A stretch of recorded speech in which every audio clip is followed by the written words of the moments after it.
Hello everyone. Today we talk about the blood cells. That is the very first kind of blood cells, RBCs, red blood cells. They are also called as erythrocytes. Now these erythrocytes are very small biconcave disc-like structure which are having concavities on either side. Now this small structure is enabling the RBC for having more surface area for more absorption of carbon dioxide, oxygen and carbon dioxide to our tissues. So this is able because they are spongy within, so that is helping it to take up the squeeze through the blood capillaries into it, and they can pass through the blood capillaries in a single profile, and they can go towards the tissues because they have to pass through the capillaries and reach the cells of our tissues to provide oxygen to them. Now we talk about the formation of RBCs. Now the production of RBCs is called as erythropoiesis. Erythropoiesis is the process of formation of RBCs in our red bone marrow. The giant cell of red bone marrow forms the RBCs, and that process is called as erythropoiesis. Now when the RBCs are formed, they live in a body for 120 days. That is the lifespan of RBCs.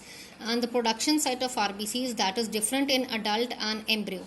In adults, that is formed in the red bone marrow as we have done erythropoiesis, and in the embryo stage it is formed in the liver and the spleen. In the embryo condition, RBCs are formed in the liver and spleen.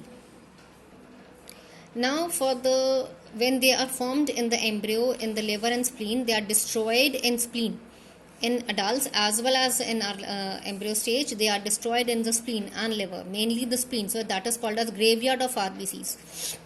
Now the RBCs, they have the number of them, that is a count. In males it is 5 to 5.5 millions per cubic millimeter.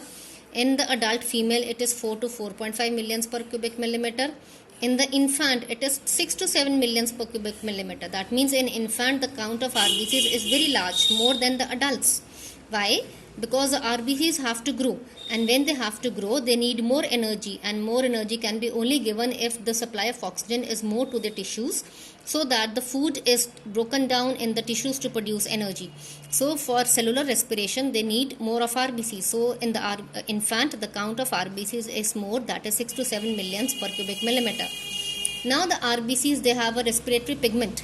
That respiratory pigment is called as hemoglobin.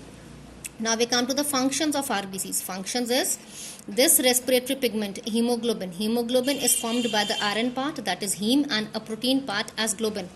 So heme is iron and globin is a protein part.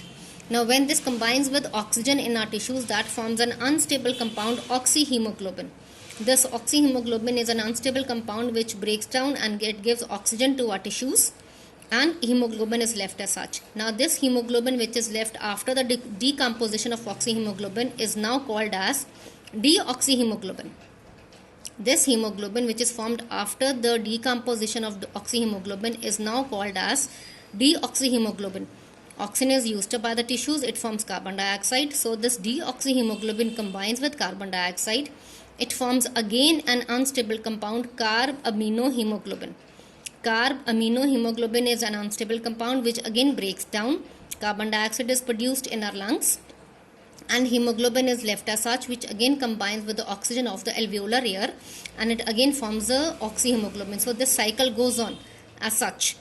Now this hemoglobin, this has a very strong affinity for carbon monoxide, and this carbon in the environment having carbon monoxide, it forms a stable compound as carboxyhemoglobin. And this carboxyhemoglobin breaks down the capacity of oxygen carrying capacity of high hemoglobin, and it reduces oxygen carrying capacity, which results in death also. Now we come to the structure of hemoglobin.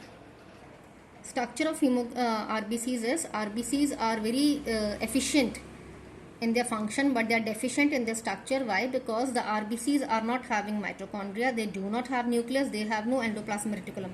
So the three organelles are absent in mitochondria, nucleus and endoplasm.